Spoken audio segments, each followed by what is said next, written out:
Here now, I hope you vote for this, you know, and set the precedent for the whole world, because that's what it is. The whole world. They're all watching. You have the guts to do it.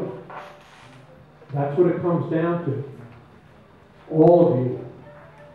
You know who I'm talking to. I'm looking right at you.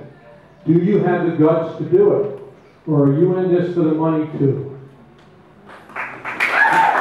What it comes down to is these people are making money on the backs of us, our community, and they're doing it all over the world. And the consciousness is changing. We can change. We can do it. We can change. Set the precedent. Tell them, no, no more. Tell them no more. We don't need this. Thank you. Thank you very much, Tony. If I can ask for a break, please, to come forward to the table, please. Our next testifier is Paul Kuykendall to speak in support of Bill 292. Aloha. Aloha. Welcome to Pahoa. Thanks for coming again.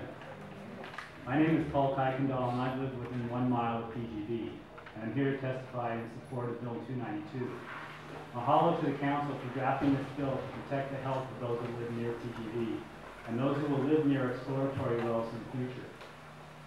I know the Council has not been successful in passing bills in the past due to the powerful resistance of PGV and their surrogates, both in the county and state administration.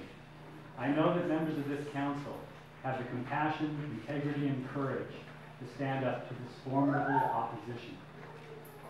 The county granted the permit for PGV to be built in our neighborhood. It is the county's responsibility to protect the health of residents that live near the plant. When the drilling is going on 24/7, it is impossible for nearby residents to eat, relax, sleep, and go on with their lives. The noise and low-level vibration has been documented to cause inflammation, heart disease, stroke, lung disease, cancer, and cognitive problems. These effects were outlined in the written testimony of Cindy Roth-Singer. I'm glad you got to hear from them tonight. The low-frequency noise from the drilling is a clear and present danger to the health of Hawaii citizens. So how does PGV respond to this danger? First, they threatened the council with lawsuits, saying they have to right to drill 24/7 until they reach 60 megawatts. It turns out that this is not true, as their permits all say they must adhere to current county ordinances and they must obtain a new permit to drill a new well. PGV wasn't making much traction with those threats, so they shifted to their surrogates. The LNR commissioned Geothermal, an oil industry consultant, to review the impact of no drilling at night. They responded with a memo that described how the cost of drilling would double. Other geothermal industry surrogates told the media that electricity rates would increase. That might be true if there was any relationship between the cost of drilling and the cost of electricity. But as we have seen, 20 years of PGV operation, they've done nothing to limit electricity rates. PGV charges avoided costs for the bulk of the electricity they sell.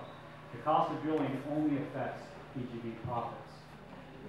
Finally, since the threats, predictions of high electricity rates, and political maneuvers haven't stopped this bill's progress, the PGV surrogates are now saying that if they stop drilling at night, it might, maybe, in some cases, increase the risk of a drilling accident.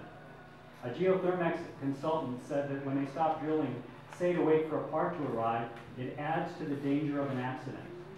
So now we learn that geothermal drilling is in fact dangerous, and pausing in drilling may be even more dangerous. I request that DLNR investigate the times that PGV has stopped drilling due to part failure or some other issue, putting residents at risk. If the risk was acceptable in those times, it must be acceptable for them to stop drilling so residents can rest. If not, then maybe it's too dangerous for PGV to be drilling at any time with neighbors within a mile of the rig.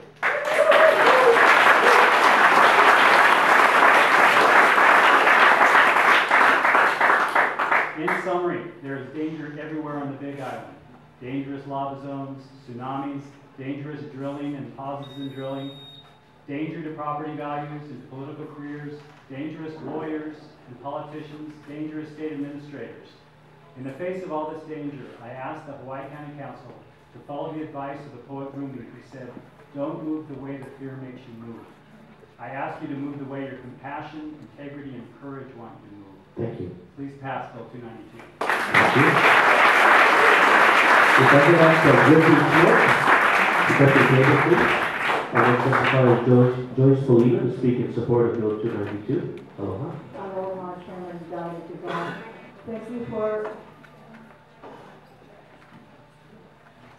for conducting this meeting. Thank you for holding this hearing, I should say. It's my very strong belief, and I will testify in court the first chance I get to do it, and every damn time after that I get a chance to do this. That when the state of Hawaii, and I'm in support of this bill, by the way, 292, unequivocally, when the state of Hawaii allowed the first experimental geothermal station to be built here in the midst of residences, that was an illegal move. When the state and the county of Hawaii, and if the feds had anything to do with it, whichever government agencies, departments, decisions were made at whichever levels, it is my firm belief that Puna Geothermal Venture is here illegally because it's threatening public safety and health every minute that it exists here. I take this bill as a step in the right direction to help us, to protect us from the insatiable money demands of ORMAT and everyone that's concerned, subcontractors, contractors with Puna Geothermal Venture. This isn't the place to put it, folks, in the middle of residents. In the state of California, no geothermal drilling is ever allowed near residents. If Mr. Bloss loses the election and doesn't care which way he votes on November 9th, we will know it. If Mr. Bloss wins the election and wants public opinion, we will know it. We have been misrepresented, in my opinion, by Mr. Bloss and his support of geothermal to go on and on in the midst of residents. Mr. Dominic Ugong receives my heartfelt thank you and appreciation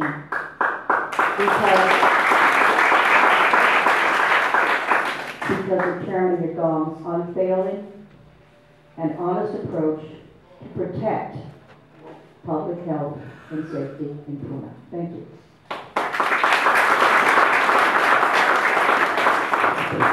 Before we go on to the next testifier, I'd like everyone to really do me a favor because it is our council protocol that if you're going to address anyone on council, it should be just the chairman. And I appreciate not addressing any other council member on the board. Thank you, Chairman, I said that here first. Okay, thank you, and thank you. And also, if we could do this, you folks know this is my bill, so you don't support it, obviously. But normally at our hearings, we do ask that we do not have an applause because we don't want to turn this into a cheering match. I know people feel very strongly about it, and it could be both ways. So if you do me that favor, I'd really, really appreciate it. Thank you. I know it's hard, but if you could do me that favor, I'd appreciate it. Thank you. And Joyce, thank you for your testimony. Thank you. If I could ask Clive Cheatham to come to the table, please. Thank you. Our next testifier is Gregory Smith to speak in support of Bill 292. Aloha. Aloha. Thank you, Council, for again allowing the public to come up and speak and make sure that you know our feelings, particularly here. I think it's been pretty well said, what is going on here, and the fact that there is no. What is so ironic to me is the fact that we don't need even geothermal. We don't even need that type of capacity over the next 10 years, 5 to 10 years. The reason being is that 60% of the building permits that are in the county today are for solar voltaic conversions of various types, 60%. The fact of the matter is that PGV and ORMAT and HELCO, for that matter, are desperately trying to justify their existence at this time, desperately. From what I understand, 17% of their customer base has been lost. HELCO's customer base is gone, mostly because, gee whiz, their utility rates are the highest in the nation, if not the world. The point of the matter is that the people that can afford to get off grid, they're going in droves right now. So here we have an industrial plant that is possibly very dangerous. The worst case scenario has happened already in 1991. And Now they want to say, oh, we're going to put a hydrogen cracker on site to justify their capacity. For what? I mean, the fact of the matter is that who was it? The federal government bought a $5 billion bus, $5 billion, right? A hydrogen bus. For that amount of money, you can buy 3 regular buses and run them off of biofuel, NG, alcohol, diesel. I mean, you can run them off any fuel that is cheap and available locally, which we should be producing ourselves. The point of the matter is that PGV is as dead as the dodo. They're just a walking corpse right now, financially.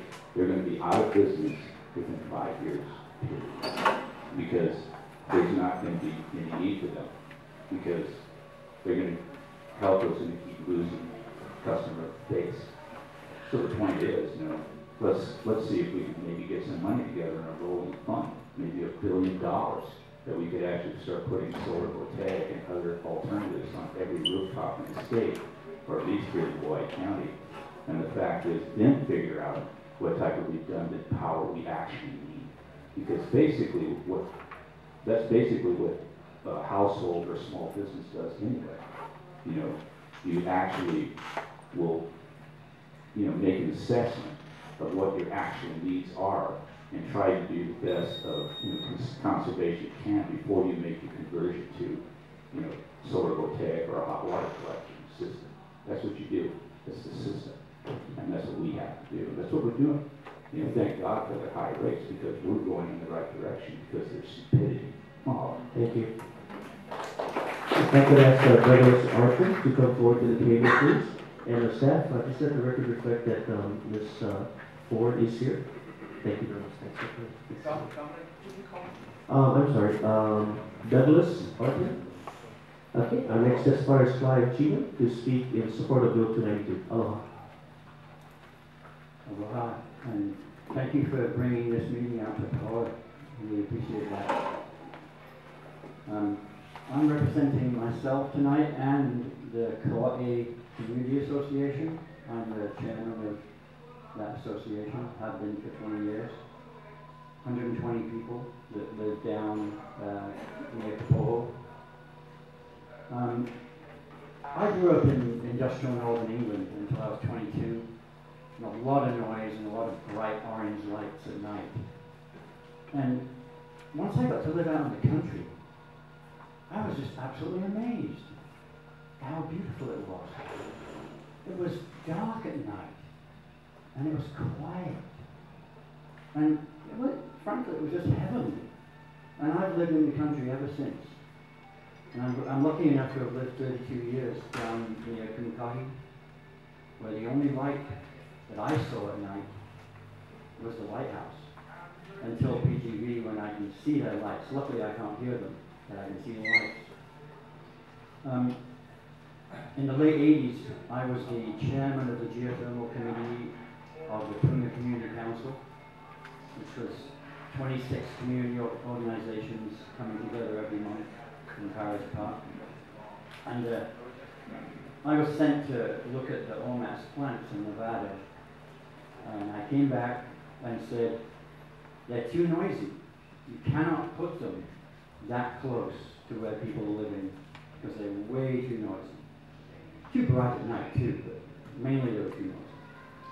So, I mean, that's the big issue for me, is that where do we go to live in the country that's dark at night and quiet if we get invaded by this kind of action?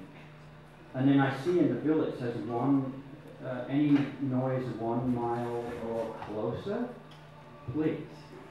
That's a lot further than that. And so I support Bill 92 as a small step in mitigating this possible intrusion into our country life. So please pass this bill. Thank you. Thank you very much for your testimony. If I could ask Roy Lozano to come forward to the table, please. Our next speaker is Douglas Arthur to speak in support of Bill 292. Aloha. My name is Doug Orton.